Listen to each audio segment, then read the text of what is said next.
Hello दोस्तों, आपका स्वागत है हमारे चैनल जीके मास्टर में। और आज हम लोग बात करेंगे बिहार में सक्षमता पास नियोजित शिक्षकों का यहाँ शिक्षा विभाग के द्वारा काउंसलिंग का शेड्यूल जारी कर दिया गया है। और इसमें क्या क्या डॉक्यूमेंट लगेगा, कैसे आपको वेरिफिकेशन कराना है, 4 पेज का नोटिस जारी किया गया है डॉक्टर एस सिद्धार्थ के द्वारा। तो चलिए पॉइंट टू पॉइंट सभी अपडेट आपको बताते हैं और ध्यान से सभी पूरा वीडियो देखिएगा, आपको कन्फर्म हो जाएगा। देख लीजिए, यहाँ मतलब पूरा शेड्यूल जारी कर दिया गया है। विस्तृत सूचना शिक्षा विभाग बिहार पटना माध्यमिक शिक्षा निदेशालय आदेश। इससे पहले अगर चैनल पर नए हैं तो प्लीज़ चैनल को सब्सक्राइब जरूर कीजिएगा, क्योंकि सबसे पहले आपको अपडेट यहाँ उपलब्ध कराया जाता है जीके मास्टर चैनल पर। आप सभी यहाँ तक जान ही गए होंगे कि मतलब कि कब आपका होने वाला है। तो देख लीजिए, यहाँ उच्च माध्यमिक शिक्षक एवं पुस्तकालय अध्यक्ष का 1/8 से लगातार होगा। माध्यमिक शिक्षक का 2/8 से लगातार होगा। स्नातक कोटि के शिक्षक सभी विषय के शिक्षक का 3/8 से होगा लगातार। मूल कोटि के उर्दू बांग्ला शारीरिक शिक्षा के 5/8 2024 से लगातार होगा। और मूल कोटि के समान शिक्षक का 6/8 से लगातार होगा। अब यहाँ कहा जा रहा है कि किस अभ्यर्थी को किस स्लॉट वाइज तिथि को वेरिफिकेशन हेतु उपस्थित होना है, इसका मतलब बाद में सूचित दिया जाएगा, वेबसाइट से सूचना दिया जाएगा। अब देखिए दूसरा पेज यह है और इसमें कहा जाए वेरिफिकेशन संबंधित महत्वपूर्ण अनुदेश। एक में क्या है तो वर्गवार विषयवार स्लॉटवार सक्षमता परीक्षा उत्तीर्ण शिक्षकों बाई पुस्तकालय अध्यक्ष की सूची शिक्षा विभाग के वेबसाइट पर अपलोड किया जाएगा। आप लोग चैनल से जुड़े रहें, आपको पल पल की अपडेट दिया जाएगा। 2 में कहा जाए कि वेरिफिकेशन है तो कोई हड़बड़ी या एवं आपाधापी नहीं करें। वेरिफिकेशन की तिथि एवं अनुशंसित अभ्यर्थियों की वरीयता से कोई संबंध नहीं है। उनकी वरीयता विद्यालय में योगदान की तिथि के आधार पर निर्धारित होगी। यानी कि आप जिस दिन विद्यालय योगदान करेंगे उस दिन से आपको वरीयता माना जाएगा। 3 में कहा जा रहा है कि संबंधित अभ्यर्थी वेरिफिकेशन स्थल पर निर्धारित समय अनुसार पहुंचकर वेरिफिकेशन कराएंगे। वेरिफिकेशन के लिए समय वहीं शिक्षक अभ्यर्थी उपस्थित होंगे जिनका स्लॉट निर्धारित है। 4 में कहा जा रहा है कि टाइम स्लॉट के अनुसार काउंटर पर अभ्यर्थी का नाम खुलेगा। उसके बाद 5 में वेरिफिकेशन स्थल पर अभ्यर्थी अपना आधार कार्ड एवं इसके साथ रजिस्टर्ड मोबाइल नंबर के साथ आएंगे, जिस पर SMS एवं इस शिक्षा कोष मोबाइल ऐप के माध्यम से टाइम स्लॉट की सूचना दी जाएगी। यानी कि इस शिक्षा कोष से ही यहाँ वेरिफिकेशन होगा। वेरिफिकेशन स्थल में प्रवेश का आधार भी यही होगा।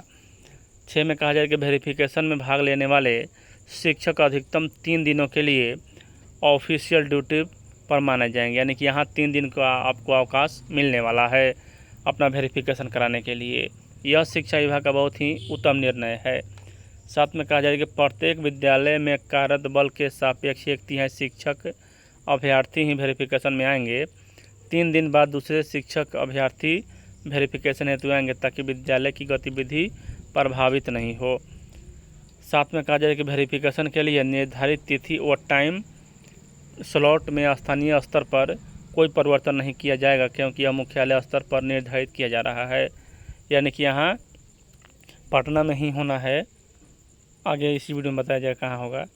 और यहाँ 9 में कहा जा रहा है कि वेरिफिकेशन के लिए निर्धारित टाइम स्लॉट में अनुपस्थित रहने वाले अभ्यर्थी के लिए वेरिफिकेशन समाप्ति की निर्धारित तिथि के बाद अलग से तिथि एवं टाइम स्लॉट का निर्धारण किया जाएगा। यानी कि जैसे BPSC के वेरिफिकेशन में होता है उसी प्रकार इसमें भी होने वाला है। सक्षमता परीक्षा उत्तीर्ण शिक्षक बाई पुस्तकालय अध्यक्ष के लिए अनुदेश। 1 में कहा जा रहा है कि निर्धारित तिथि को वेरिफिकेशन हेतु उपस्थित होने वाले अभ्यर्थी को सक्षमता परीक्षा के फॉर्म भरते समय जिन अभिलेखों को जिस क्रम में अपलोड किया गया है उसी क्रम में वेरिफिकेशन का समय प्रस्तुत करने होंगे और जिनका विवरण निम्नवत है। सबसे पहले यहाँ मूल जाति प्रमाण पत्र यथा लागू, यानी जनरल के लिए नहीं, EWS बाकी अन्य सभी कैटेगरी के लिए चाहिए। मूल दिव्यांगता प्रमाण पत्र, मूल आधार कार्ड, नियोजन पत्र, मैट्रिक प्रमाण पत्र, इंटरमीडिएट प्रमाण पत्र, स्नातक प्रमाण पत्र सभी का ओरिजिनल ले लीजिएगा और एक फ़ोटोकॉपी भी करा लीजिएगा। स्नातकोत्तर का यहाँ प्रमाण पत्र, DLED BEd का प्रमाण पत्र, दक्षता BTET CTET और स्टेट का प्रमाण पत्र। अभ्यर्थी अपना पैन कार्ड के साथ उपरोक्त सभी डॉक्यूमेंट का स्व अभिप्रमाणित छायाप्रति साथ लाएंगे, जो भी यहाँ 10 डॉक्यूमेंट का नाम दिया गया है वह। उसके बाद 2 में कहा जा रहा है कि उक्त प्रमाण पत्रों के अतिरिक्त अभ्यर्थी को निम्नांकित अभिलेख भी लाना होगा।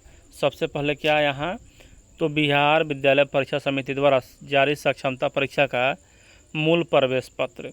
2 में यहाँ पासपोर्ट साइज का 3 फोटोग्राफ जैसा समिति द्वारा आयोजित सक्षमता परीक्षा में शामिल के समय जमा किया गया था। 3 में अभ्यर्थी अपने बैंक अकाउंट नंबर के साथ कैंसिल चेक पासबुक सभी लाएंगे वेरिफिकेशन में ही, यानी काउंसलिंग में ही। 8 में कहा जाए कि जिला शिक्षा पदाधिकारी हेतु अनुदेश। वेरिफिकेशन स्थल पर आवश्यक विषयवार काउंटर का निर्माण एवं सक्षमता परीक्षा उत्तीर्ण शिक्षक पुस्तकालयाध्यक्ष की सुविधा हेतु ध्वनि विस्तारक यंत्र की व्यवस्था, यानी कि यहाँ आपका जिला स्तर पर ही होने वाला है, मतलब कि काउंसलिंग। 2 में कहा जा रहा है कि निर्धारित काउंटर पर कर्मियों का प्रतिनियोजन एवं आवश्यकता अनुसार पदाधिकारी व कर्मियों की व्यवस्था। DRCC संस्थान में उपलब्ध संसाधन के अतिरिक्त यदि आवश्यकता हो तो अतिरिक्त काउंटर पर आवश्यक उपकरणों जैसा कंप्यूटर, स्कैनर, प्रिंटर यह सब की व्यवस्था किया जाए। वेरिफिकेशन कराने व हेतु जिला कार्यक्रम पदाधिकारी अध्यक्षता 3 सदस्यीय दल का गठन करना है। 5 में कहा जा रहा है कि वेरिफिकेशन स्थल पर शांति एवं विधि व्यवस्था बनाए रखने हेतु जिला पदाधिकारी से अनुरोध कर दंडाधिकारी एवं पुलिस बल की प्रतिनियुक्ति भी सुनिश्चित कराना है। 6 में कहा जा रहा है कि अभ्यर्थी के रजिस्टर्ड मोबाइल नंबर पर SMS एवं ई शिक्षा कोष मोबाइल ऐप के माध्यम से टाइम स्लॉट की दी जाएगी। 7 में कहा जा रहा है कि वेरिफिकेशन में अभ्यर्थियों का बायोमेट्रिक जाँच कराना होगा। 8 में कहा जा रहा है कि सक्षमता परीक्षा उत्तीर्ण शिक्षक पुस्तकालय अध्यक्ष द्वारा समर्पित उन्हीं प्रमाण पत्रों का सत्यापन करेंगे जो बिहार विद्यालय परीक्षा समिति पर अपलोड हो। आगे यहाँ अंतिम पेज में भी बताया गया है वेरिफिकेशन पंजी एवं अन्य सभी अभिलेखों का पर गठित दल के सभी सदस्य का हस्ताक्षर होना अनिवार्य है। 10 में कहा जाए जांच के क्रम में 4 स्थिति उत्पन्न हो सकती है। 1 में वेरिफिकेशन के दौरान प्रमाण पत्र मिलान के बाद सही पाया गया। 2 में वेरिफिकेशन के दौरान प्रमाण पत्र के मिलान के बाद संदेहास्पद पाया गया। 3 में वेरिफिकेशन के दौरान प्रमाण पत्र के मिलान प्रश्न फर्जी पाया गया। उसके बाद वेरिफिकेशन के दौरान कोई अन्य अभ्यर्थी मूल प्रमाण पत्र प्रस्तुत करने में असमर्थ रहा। अब देखिए उपरोक्त क्रमांक 1 से लेकर 3 तक के अनुसार पाए गए प्रमाण पत्रों को तिथिवार स्लॉटवार संधारित कर सीलबंद बक्से में जिला शिक्षा पदाधिकारी को वेरिफिकेशन दल उपलब्ध कराएगा। उपरोक्त क्रमांक 4 में वर्णित परिस्थिति में मूल प्रमाण पत्र प्रस्तुत करने हेतु संबंधित अभ्यर्थी को अंतिम मौका देते हुए तिथि एवं स्लॉट अलग से निर्धारित किया जाएगा। 12 में कहा जाएगा कि अगर किसी अभ्यर्थी का प्रमाण पत्र संदेहास्पद व फर्जी पाया जाता है तो इसके लिए विभाग द्वारा कार्रवाई हेतु अलग से दिशा निर्देश जारी किया जाएगा। और 13 में कहा जा रहा है कि वेरिफिकेशन स्थल पर अभ्यर्थियों के वेरिफिकेशन के प्रत्येक चरण का वीडियोग्राफी कराया जाएगा। उपरोक्त के संबंध में विशेष जानकारी के लिए विभागीय वेबसाइट जिला शिक्षा पदाधिकारी से संपर्क किया जा सकता है। एस सिद्धार्थ अपर मुख्य सचिव शिक्षा विभाग 16/7 को यह नोटिस जारी किया गया है। यानी कि सभी प्रकार के यहाँ मतलब कि आपको मतलब छूट दिया गया है, किसी प्रकार की कोई दिक्कत नहीं होने वाला है।